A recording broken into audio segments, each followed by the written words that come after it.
अच्छा तारिक साहब, ये जो इलेक्ट्रॉनिक वोटिंग मशीन है इसके ऊपर आपके तहफ़्फ़ुज़ात ये हैं कि जो मैनिपुलेशन हो सकती है, वो इलेक्शन 200 को कमीशन के भी 220 हैं ये। बनाया जा सकता है या 200 को 2000 बनाया जा सकता है। क्या अब ऐसी टेक्नोलॉजीज़ जो तसल्ली बख्श हों तमाम पार्लियामेंटेरियंस के लिए वो दस्तयाब नहीं? अब तो मिलियंस ऑफ डॉलर की ट्रांज़ैक्शन होती हैं इन्हीं मशीनों के ऊपर इलेक्ट्रॉनिकली, तो आप वो डाटा नहीं, वो टेक्नोलॉजीज़ नहीं यूज़ कर सकते? यही बातें आरटीएस के बारे में की गई थी।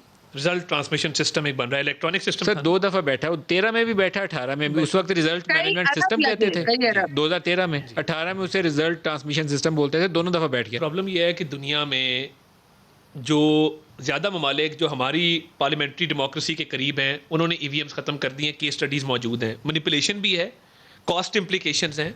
कॉस्ट इम्प्लीकेशन से बढ़ के आप ट्रेनिंग किस तरह करवाएंगे और आप किस तरीके से वो उस दिन एक अच्छे भले हमारे एक पार्लियामेंटेरियन है पीटीआई के, उनसे वो नहीं हो रही थी, मैं असेंबली से गुजर रहा था।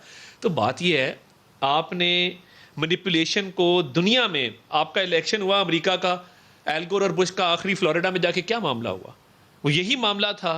उधर से बाद में ट्रंप के इलेक्शन में इल्ज़ाम लगा कि जी रशियंस ने मैनिपुलेट किया है, रशियंस ने हैक किया है। जहाँ पे देखिए टेक्नोलॉजी अच्छी बुरी हर तरह की होती है, मगर हमारे यहाँ क्योंकि हर इलेक्शन में कोई ना कोई प्रॉब्लम होता है, इसलिए हम ये समझते हैं कि बाकी अपने सेफ गार्ड्स लगा के हमने जो तरामीम दी हैं उसके अंदर बहुत सारे सेफ गार्ड शामिल हैं।